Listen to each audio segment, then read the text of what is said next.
brought so many of the Kenyans, and not only Kenyans, East Africans, to come and study here. One of the products of that relationship is the former president of the United States of America. So we have got historical connection.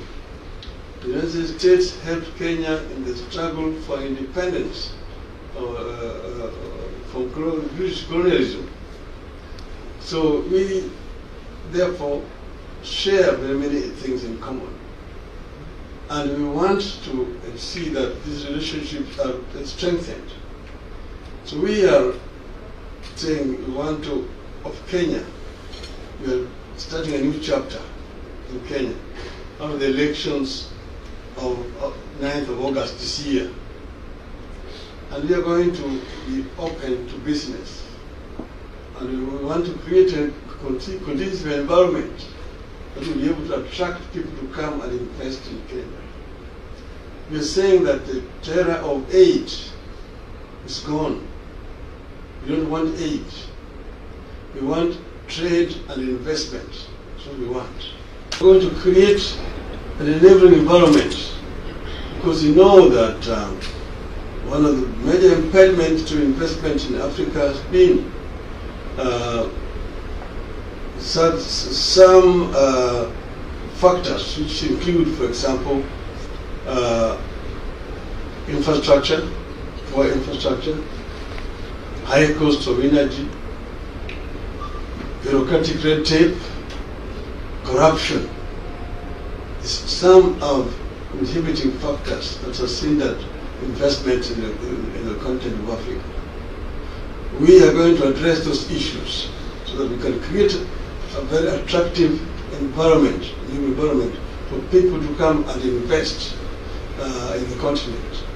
We don't want aid.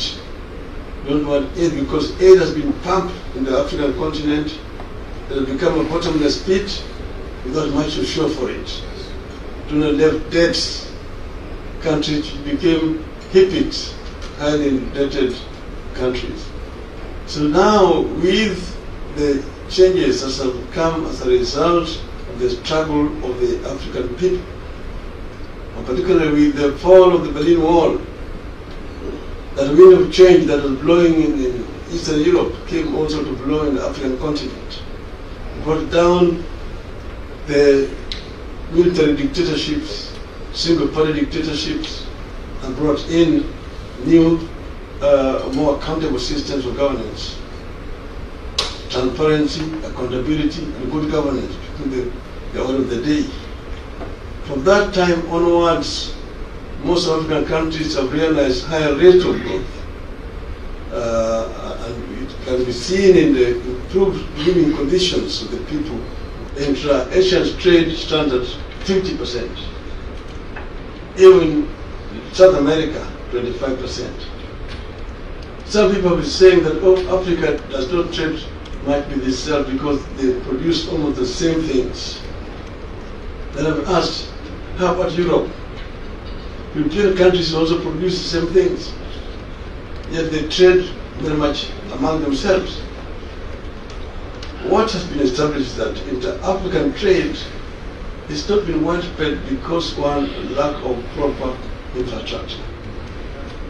That makes trading very difficult. That's why the African Union identified this area and they came up with a program for African infrastructure development, PIDA. And this PIDA has identified several components. We are open. I started with Kenya. We are inviting you people to come, the African diaspora, to come to Africa and invest in Africa. You're welcome. In terms of Africa, it's the same. Africa is the same. We are discussing ways and means of opening up Africa for trade. We do not want aid. Africa is the richest continent in terms of resources. Paradox is that it's also the poorest in terms of living conditions.